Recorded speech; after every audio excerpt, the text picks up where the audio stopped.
Sometimes you find yourself in a relationship, and it could be with anyone, a friend, a family member, where it just feels off, right? There's no huge drama, no big betrayal, but you just have this nagging feeling that it's costing you something, like you're losing tiny, invisible pieces of who you are. It's this really weird pain of realizing that being loyal to them might just mean being disloyal to yourself. So let's just get right into that. This question right here, it's really the whole heart of the issue, isn't it? It's a tension that the ancient Stoics knew all about, that conflict between our duty to other people and our duty to our own character. So how on earth do we figure this out? Well, when people hear Stoicism, they often think of this cold, robotic detachment, but that's not it at all. It's actually a super practical tool for something we can call Stoic alignment. It's really just about making conscious choices, choosing to surround yourself with people who actually build you up and strengthen your character instead of those who kind of slowly drain your spirit. And that drain, that weakening, it often comes at this quiet cost. It's what happens when you find yourself consistently silencing what you really think just to keep everything calm. You start to lose those little pieces of yourself, and believe me, that is a heavy, heavy price to pay just for a little peace and quiet. And this brings us to a really crucial idea. We're taught that courage means fighting, right? Holding on, trying harder. But what the Stoics teach us is that sometimes the bravest thing you can possibly do is to know when it's time to walk away. Not in a storm of anger, but with real dignity and self-respect. So let's look at a few signs that it might be time to think about that choice. So, the first big sign, it's when your own personal growth is met with resistance. Think about it. When you start to change, to get better, to set higher standards for yourself, how do the people closest to you react? That reaction tells you everything. And we've got to make a really important distinction here. See, healthy relationships have friction. That's the friend who challenges your ideas, who pushes you to be better, who sharpens you.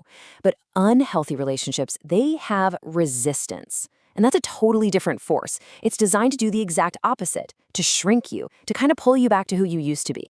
And the thing about this resistance is that it's usually so subtle. It's rarely a direct attack. It's those little jokes about your ambition. It's the comments like, oh, you're getting so serious these days. It's the constant reminders of the old you.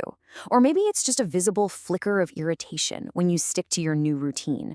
Or just plain old indifference when you share something you're really passionate about. The philosopher Seneca just put it so perfectly. This isn't about being petty or cutting people off over small things. It's about consciously choosing to spend your time with people who actually celebrate your evolution, not the ones who quietly seem to resent it. Okay, let's get into the second sign.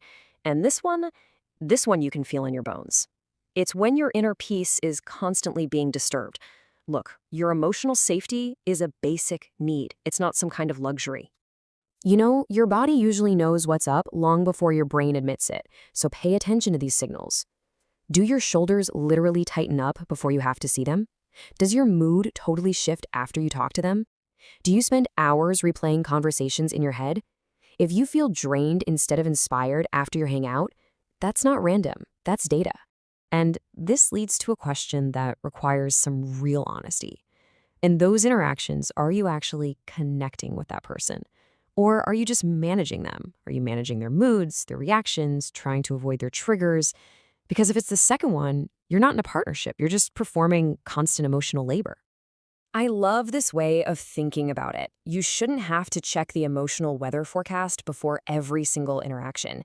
Peace and stability, that should be the normal climate of a good relationship, not some rare, beautiful, sunny day that you're just hoping for. And that leads us right into our third and final sign, the slow, quiet erosion of your dignity. This is all about respect, about your autonomy, and that fundamental feeling that you are valued as an equal human being. So here's what that erosion actually looks like. In a real partnership, your voice is heard, even when you disagree. But in a hierarchy, it's just dismissed or minimized. Your feelings are either validated as being real, or they're called an overreaction that needs to be calmed down. You see the difference? It's the difference between respect and control. Epictetus connects this idea directly to freedom. He basically says that when your opinions, your feelings, your choices are constantly being put down or controlled by someone else, you lose mastery over yourself. You start looking to them for permission, for approval, and in that moment, you are not truly free in that relationship anymore. So, if these signs are starting to feel a little too familiar, what's the final choice? It's not about anger, it's not about blame, or deciding someone is a bad person.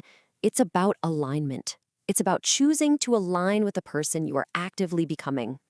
To help you make that choice, here are 3 really powerful questions for getting clear. Ask yourself and be honest. Does this relationship support the person I want to be in the future? When I'm with them, do I feel like I'm growing or do I feel like I'm shrinking?